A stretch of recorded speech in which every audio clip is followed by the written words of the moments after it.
بسم اللہ الرحمن الرحیم۔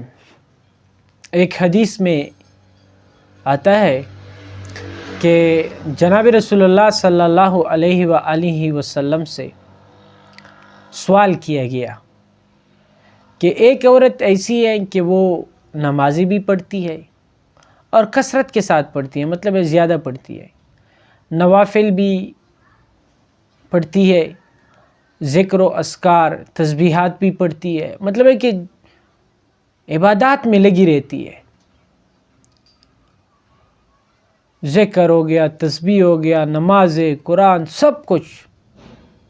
لیکن اس عورت میں ایک بات یہ ہے کہ وہ دوسروں کی غیبت کیا کرتی ہے، یہ سب چیزیں کر کے، سارے عبادات کر کے، لیکن ایک غیبت کرتی ہے۔ اور ایک دوسری عورت ہے کہ وہ تو مطلب ہے کہ نہ اتنا کثرت سے عبادات کرتی ہے اور نہ مطلب ہے کہ ذکر و اذکار و تسبیحات پڑھتی ہے اور نہ نوافل پڑھتی ہے، لیکن ایک بات اس میں یہ ہے کہ اس کے زبان سے کسی کو تکلیف نہیں پہنچتی، زبان کی وجہ سے کسی کو اذیت نہیں دیتی، کسی کی غیبت اور چغلی یہ چیزیں نہیں کرتی۔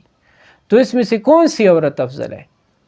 تو جناب رسول اللہ صلی اللہ علیہ وسلم نے فرمایا کہ جو پہلی عورت ہے یہ جہنم میں، اور جو دوسری عورت ہے وہ جنت میں جائے گی۔ مطلب ہے کہ جو دوسری عورت جنت میں جائے گی، پتہ ہے کیوں؟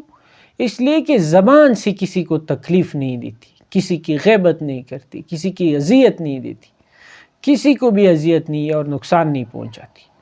تو آج کل اگر ہم دیکھیں کہ ہمارا تو پورا معاملات اور مطلب ہے کہ ہمارے جتنی بھی مجالس ہوتے ہیں اس میں اٹھنا بیٹھنا ہوتا ہے، اگر ہم سوچیں تو اس میں ہم ایک دوسرے کے پیچھے غیبتوں میں لگے ہوتے رہتے ہیں، اور الزام تراشیاں، بہتان تراشیاں، یہ ساری چیزیں، حتیٰ کہ غیبت تو ہم اتنی زیادہ کثرت سے کرتے ہیں۔ حالانکہ اگر اس حدیث کو دیکھا جائے تو ہم کیا کریں گے پھر؟ اس وجہ سے چاہیے کہ ہم کسی کی غیبت نہ کریں، زبان سے کسی کو تکلیف نہ پہنچے۔